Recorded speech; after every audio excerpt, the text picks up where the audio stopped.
What's up, everybody? Welcome to Podcast Now. I'm Alex, and in this video, we gotta talk about Ahsoka Tano in The Mandalorian. Now, okay, we're like 5 seconds in the video. I'm gonna make it pretty darn clear that we're gonna be talking about her. I'm gonna be showing her in the show as much as I possibly can. I'll keep it on just like the one picture or whatever I have right now if you guys don't want to be spoiled, even though you saw it in the thumbnail, so I guess I'm sorry about that. But I generally just want to talk about my pure excitement and just how amazing I think overall this episode was. You know, the Jedi. I think it was such a good episode. I want to talk about that all right here. So you guys got like 2 more seconds, and we're going to jump into it. Okay, 1, 2, let's talk about this. I absolutely adored this. Not just Ahsoka, because Ahsoka was obviously phenomenal in her own right, but the episode itself was about as perfect, I would argue, as Star Wars can be. You know, it's a difficult thing. I know people have talked about it on the internet too, with like, you know, you have Bo-Katan and you have Ahsoka and you have all these characters, Baby Yoda himself, right? And they're all kind of like stealing the spotlight from Pedro Pascal and Mando himself. And it's like, yeah, you know, it kind of sucks. I think this episode did him about as much justice as it could, though, and because it is, I would say, kind of a blend when you have a character with that stature, right, of Ahsoka, and it's like, well, if she's in an episode, it's literally her episode. You know what I mean? There's nothing I think you can really do to say it's not, where it's like, if she's not in a scene, it's like, okay, well, can we get more Ahsoka stuff, right? But I think for what it's worth, they did just a perfect job, not just with her, but handling the child, right? You know, and having his new name, okay? Handling Mando and the relationship he has, right? Basically, really everybody in the room realizing he is a father figure and he's very, very important, more important than maybe people have given him credit for, right? So I think they did such a phenomenal job with all that. And obviously, you know, it reintroducing, Grand Admiral Thrawn. I mean, there's some amazing things I think that are going to be coming with The Mandalorian just in general, and with, I think, very obvious potential spin-offs too. But just in general, let's talk about Ahsoka. So really, there's a couple different aspects with her, right? There's her looks. I mean, come on, you nailed it. You know, sometimes when you look at her, it's like, well, she looks like maybe like a cosplayer and stuff. But you know what? In a day and age like this, cosplayers look just as good, if not better, than like, you know, the thing that they're trying to represent. So I think just overall, the design, everything, all, like, you know, obviously her colors is one thing, but, you know, her being the alien, her having like the long, you know, hair, and that like connective part, which like looks as if she's obviously wearing like a wig or a hat on top, right? Even what you look at like with Ahsoka, where it's like, is that really like, is that just a hair piece? I mean, they did every part of that so flawlessly. Now, I mean, you could see like wrinkles in like her horn, so it's like it was that like foam, like just foam. You know, like if you really want to get very deep into it. But beyond that, I mean, come on, how much better could they have done at the looks of her? They even had like her eyes look different. Phenomenal. I mean, really, you could even go in terms of like the looks of the light. You can go into the looks of everything, right? The looks of the lightsaber, the looks of her robe, right? The robe that we kind of last saw her off in Star Wars Rebels. I mean, everything was so good. The lightsabers looked so amazing to see those white lightsabers on screen, right? Even if it's just your television screen, to see that was absolutely insane. Her voice was always something that I was the most terrified about, and I think that's pretty obvious, right? When you're doing a character like this, of course you can look like them in the best way that you could. You know what I mean? I think they did the best job humanly imaginable. Is it literally 1-to-1 of the, you know, animated version? No, but it's about as close as you can get. And that was, I would say, almost always guaranteed. You know what I mean? Like, if she just came out and she looked like, I don't know, you know, the new Grinch that's going around the internet, right? Like, if she looked like that, if it was just a laughable, like a slap in the face kind of a representation of what she looks like, then that would have been bad. But the voice is the thing that obviously is not you know, you're not like sold on it immediately. Obviously, Rosario Dawson is not Ashley Eckstein, right? So it's like you're going to have a different voice.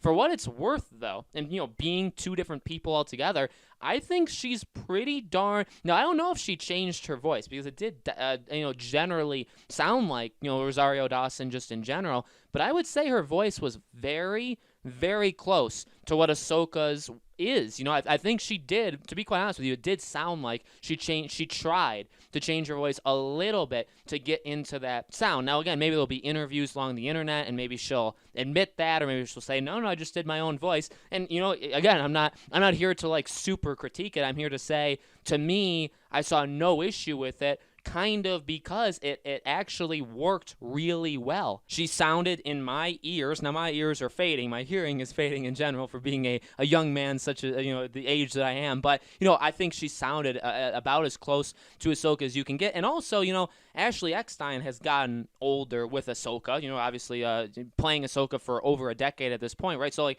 Ahsoka is obviously going to sound different over time, and you can even continue to use the lore to your advantage and say, well, she continues to get older, her voice is going to be just a little bit different in general. Rosario Dawson is like slightly like 2 or 3 years older than Ashley Eckstein. Not that actually matters, but just the whole kind of feel where it's like, yeah, you know what?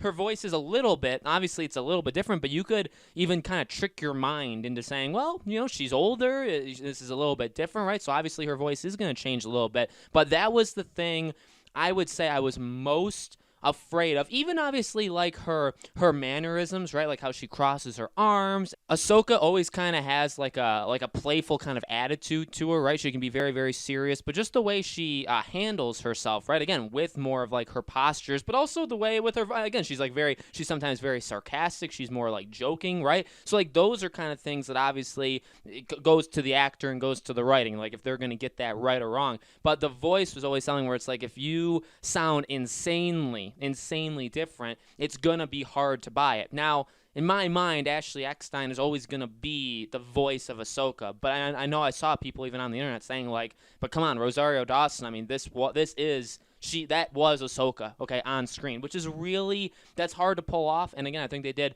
such a phenomenal job. Again, two maybe other things were those mannerisms of her, again, with like the postures, with her smile, right, with those kind of things.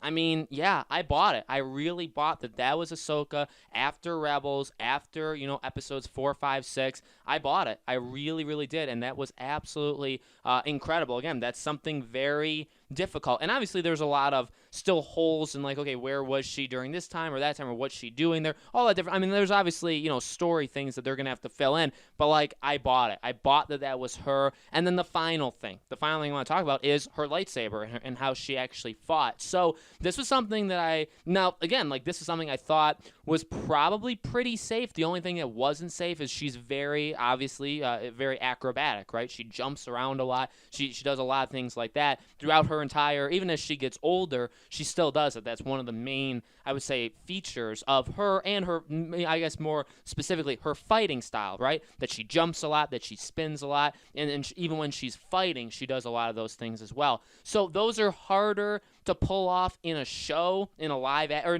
not just in general, like a live action thing, right? Way, way harder to pull that off. But again, for what it's worth, I think she did phenomenal. I rewatched the scene she was in because I was like, she's not holding the lightsabers backwards. And did she like drop that tactic from her life? Now, maybe there's more diehard Star Wars fans than me that can maybe explain a part of the lore I'm missing here. But, rewatching it, she did hold one of them backwards in the very beginning when she was clearing out kind of the entrance to the gate. She did it really, really briefly. And then obviously when she fought at the end, she was fighting normal, but then she switched her style at the very end, basically to win it. And now again, this is where if there's lore things or if there's somebody that's just more knowledgeable than me, they could definitely fill in the blanks. But like, was that done? I feel like that was done on purpose, right? Where it's like she's fighting like this, she's doing really good, she's fine. Obviously, she's kind of losing the fight overall, but then when she switches her style to, when she holds it basically backwards, right? Like the Star Killer version, her version, she's insanely good, and I think she won like 5 seconds later, right? She immediately won. So I almost wonder that they did that, or I almost think that they did that on purpose. But I mean, my God, she wasn't insanely acrobatic, although she was with Mando when she fought him very briefly. She was in general, in that last fight. So, she's not doing some insane acrobatics. Maybe we saw her do, against Darth Maul or just against, anybody that she did it against in Clone Wars or Rebels. You're not going to get that. But, I mean, she did pretty, when she did, like, the spin when Mando did the fire on her. I mean, these are about as close as we can get, you know what I mean? And for what it's worth, it looked like it was Rosario Dawson doing most of the stuff, you know what I mean? So I think, I'm thinking, as I'm talking, by the way, I'm thinking about, like, her lightsaber moments of just cutting people down, and it's like, yeah, it's a little bit slower. She obviously moves really, really quick in, animated wise, which you're not going to be able to do as much in live action. So obviously she fights slower than she did before, but you know, when she's even blocking, which I'm just thinking about this now, and she's blocking like laser fire too. That's a big part of Ahsoka, and she does move very, very fast. And again, I think they did that very, very well in this episode as well. So my God, guys, this is something that I kind of want to rewatch it and just watch like every scene she's in one more time. But again, even beyond that, like when Mando's gonna say goodbye, right, to the child, and he's like, okay, time to go and like say goodbye. I was like, man, you're getting as close to tears as you could possibly get, Mandalorian. So the show, this episode was absolutely incredible. We need to see more of Ahsoka in general, but I mean, they nailed Bo-Katan. I think they did such a phenomenal job with Bo-Katan, and they did equally, I would say, probably better of a job with Ahsoka. So let me know, guys, in the comments below, what do you think? Did you love how they, did it? What do you think about the different aspects of her voice, her looks, her lightsaber stuff? Let me know. Again, as always, make sure you guys are subscribed to this channel, Podcast Now. Hit the bell icon so you guys know when all these videos go up. And if you haven't joined our Discord server yet, the link for it is in the description below. Lots of awesome, awesome people down there willing to talk about pretty much anything, including Star Wars. So again, Discord, link for it's in the description. Thank you guys so much for watching. I truly do appreciate it. I hope to see you all on the next video.